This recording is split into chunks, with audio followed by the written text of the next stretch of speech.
من فقط یه سوال دارم، این مدالای روی سینه پهلوی کی بهش برای چی داد؟ کارهای شیرمردان کردی و از رشک تو حاسدانت یاوه‌گو هستند و جمله ژاژخوار. فرخی سیستانی بیش از 1000 سال پیش به بهترین و زیباترین شکل توصیف کرده حال و روز دشمنان امروز خاندان پهلوی، به ویژه دشمنان دو پادشاه ارجمند این خاندان، یعنی شاهنشاه رضا شاه بزرگ و شاهنشاه آریامهر رو.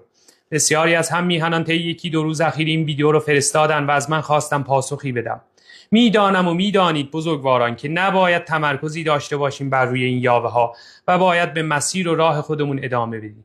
اما این بار استثناء میخوام پاسخ کوتاهی به این یاوه ها بدم، چون هم امر و خواست و فرمان شما عزیزانه و همین که این ویدیو بازدید بسیار زیادی گرفته، حدود 3 میلیون بازدید داشته این ویدیو.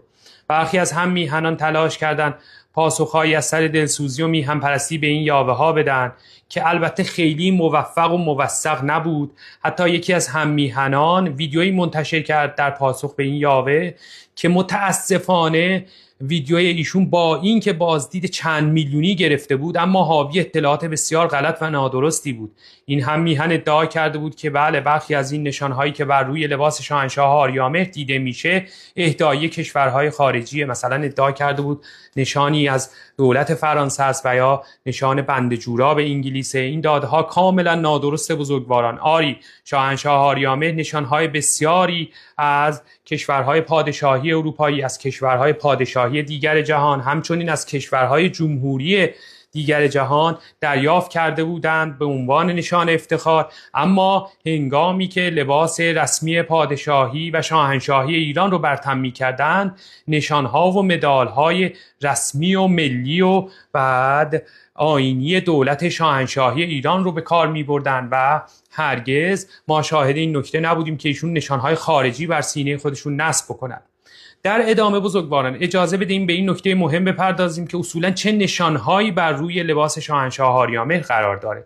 در تصویری که شما عزیزان میبینین، اولین نشانی که بسیار جلب توجه میکنه نشان سپه هست که به شکل آویز به یقه لباس شاهنشاه آریامهر وصل شده.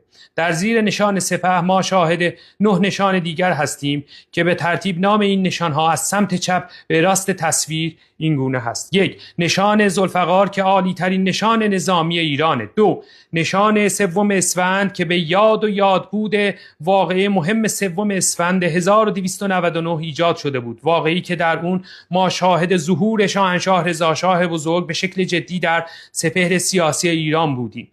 نشان 3 نشان سپه درجه اوله. پس با این توصیف ما 2 نشان سپه در تصویر می‌بینیم.